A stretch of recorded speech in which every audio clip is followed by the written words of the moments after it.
Hi friends, எல்லாருக்கும் வணக்கம். இன்றைக்கி நம்ம ஒரு க்ரீன் கலர் ஷீட்டில் ஃப்ராக் ஆரிகேமி தான் பண்ண போகிறோம். இந்த ஃப்ராக் ஆரிகேமி பண்ணுறதுக்கு நான் ஒரு க்ரீன் கலர் ஷீட்டில் ஸ்கொயர் எடுத்துக்கிறேன். ஆரிகேமினாலே ஸ்கொயர் முக்கியம். அதே மாதிரி இந்த சைடுமே பர்ஃபெக்டாக வரணும். இந்த மாதிரி இம்பர்ஃபெக்டாலாம் வரக்கூடாது.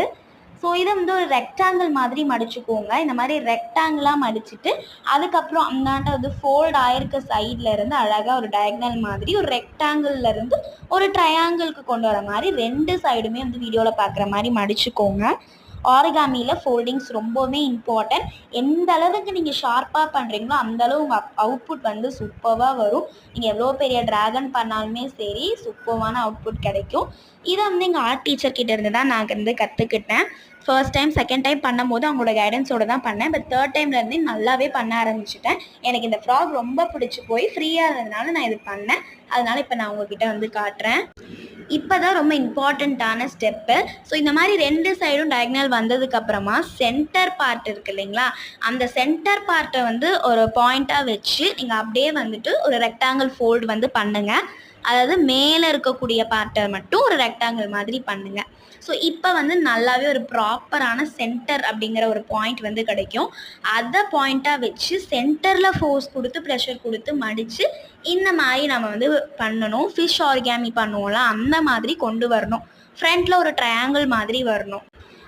இதுக்கு வந்து ஃபோல்டிங் ரொம்ப இம்பார்ட்டன்ட். ஸோ நல்லா ஃபோல்ட் பண்ணிக்கோங்க. இப்போ மேலே இருக்கக்கூடிய அந்த ஒரு சைடை மட்டும் இந்தாண்ட வந்து எடுத்துக்கோங்க. ஸோ எடுத்து அழகாக வந்து அந்த ஒரு ஃப்ராகுக்கான ஒரு ஹேண்ட் அந்த மாதிரி ஏதாவது வச்சுக்கலாம். ஸோ முன்னாடி இருக்கக்கூடிய ரெண்டு ஹேண்ட் வந்து செய்கிற மாதிரி ரெண்டு சைடும் வந்து இந்த மாதிரி மடித்து விட்டுக்கோங்க. வீடியோவில் பார்த்தாலே உங்களுக்கு கிளியராக தெரியும்னு நினைக்கிறேன்.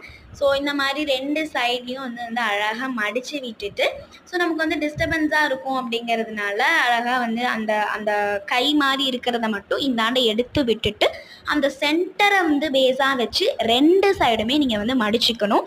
மடித்ததுக்கப்புறமா அந்த மேலே நம்ம செஞ்சிருந்த ஹேண்ட்ஸ், ஸோ அந்த மடக்கக்கூடிய ஹேண்ட்ஸை வந்துட்டு மறுபடியும் நீங்கள் வந்து வெளியே எடுத்து விட்டுக்கலாம்.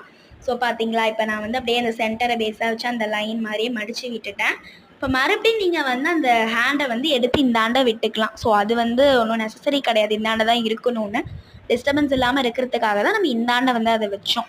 ஸோ மறுபடியும் இப்போ அந்த ஹேண்ட்ஸை வச்சுட்டு மறுபடியும் இந்த சைடுக்கு வந்து நம்ம அது வந்து ப்ராப்பராக மடித்து விடணும். எல்லாமே அந்த சென்டர் பேஸ் பண்ணி அப்புறம் ஃபோல்டிங் ஷார்ட் இதெல்லாமே ப்ராப்பராக இருக்கணும். ஸோ ஃப்ரெண்ட்ஸ், இப்போ வந்து இந்த மாதிரி உங்களுக்கு அழகாக வந்திருக்கும். இந்த மாதிரி ரெண்டு சைடும் மடித்ததுக்கப்புறமா ஸோ இதுக்கப்புறம் வந்து பார்த்திங்கன்னா இன்னொரு ஃபோல்டிங் வந்து இருக்குது. அப்படியே வந்து ஃப்ராகை வந்து ரிவர்ஸாக வச்சுட்டு மேலே வந்து நீங்கள் வந்து ஒரு மடிப்பு கொடுக்கணும். மீதியை பார்ட் 2 வீடியோவில் நம்ம பார்க்கலாம். பாய்.